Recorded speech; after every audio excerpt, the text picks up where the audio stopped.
मुलं काही काम ऐकत नाही, नुसती क्रिकेटची प्रॅक्टिस प्रॅक्टिस. तेही काही म्हणलं तरी आम्हाला प्रॅक्टिस करायची चालूच राहतं. तर मला आज जायचं होतं मार्केटला. मला काही भांडी खरेदी करायची होती. तर मी भांडी खरेदी करण्यासाठी गेले आणि मला तवा खूप दिवसाचा जुना होता.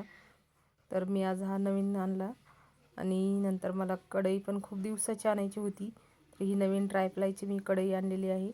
खूप छान अशी आणि मला खूप आवडली. नंतर मंडपी पण खूप दिवसाची घ्यायची होती. तर आज मुहूर्त लागला. तडका देण्यासाठी पात्र काही माझ्याकडं नव्हतं. तर हे एक मी आणलं. खूप थकले होते तर मी चहा करून पिला. नवीन भांड्यात काही बनवायचं म्हणून उत्सुकता. लगेच मी तव्यावरती पोळ्या बनवल्या. खूप छान अशा बनल्या होत्या. आणि मी कढईमध्ये वांग्याची भाजी केली आणि खीर पण केली.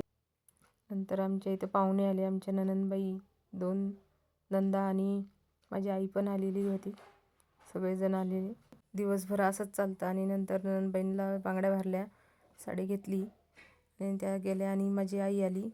नंतर आम्हाला दुसऱ्या दिवशी माझ्या भाच्याला आणि भाचीला बघायला जायचं होतं. तर आमची तयारी झाली जाण्याची.